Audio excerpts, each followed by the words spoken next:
Bonjour à tous. Jésus a raconté des paraboles et un certain nombre d'entre elles sont liées à l'événement qui est celui de la fin des temps.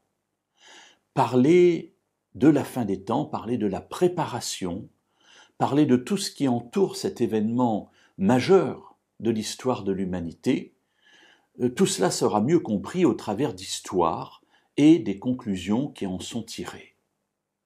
Une de ces paraboles est celle des 10 vierges. 10 vierges, c'est-à-dire 10 jeunes filles qui vont accompagner l'époux et l'épouse lorsqu'ils entrent dans la salle de noces pour faire la fête. Alors voilà que ces 10 vierges vont à la rencontre de l'époux. Et pour cela, elles prennent une lampe qu'elles remplissent d'huile. Mais dès le début du récit, que l'on trouve dans Matthieu chapitre 25, on nous dit au verset 2 que 5 d'entre elles étaient folles et 5 étaient sages.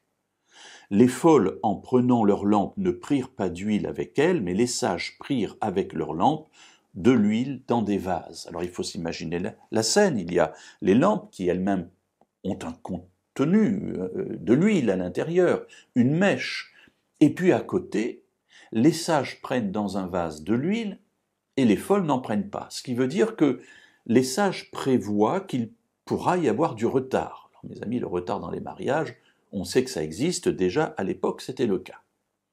Et puis les folles bien prennent leur lampe est remplie, mes amis, hein, attention, elles ne sont pas vides, elles ont la mèche, elles ont l'huile.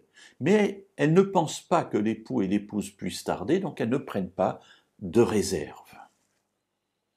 Et puis, l'époux tarde.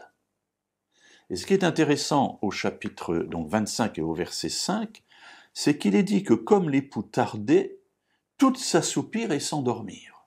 Alors j'ai souvent entendu des commentaires de personnes qui disent que les vierges sages restent éveillées et que les vierges folles, c'est qu'elles s'endorment.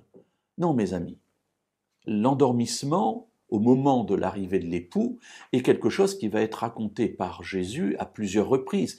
Veillez donc et priez parce que vous ne savez pas à quel moment je reviendrai.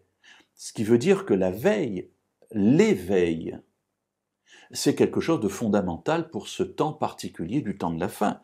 Mais Jésus sait que, à cause des difficultés de la vie, à cause du monde dans lequel on vit, à cause du délai qui est long, ici, dans la parabole, toutes s'assoupissent. Alors pour moi, cela me rassure aussi un peu, parce que parfois dans ma vie, j'ai l'impression d'être un peu assoupi, et je me dis, bon, Seigneur, ce n'est pas que ce n'est pas grave, mais je vois au travers de cette parabole que tu as prévu qu'effectivement, à un moment donné, à cause de tout ce que j'ai dit il y a quelques instants, même le croyant peut s'assoupir un peu.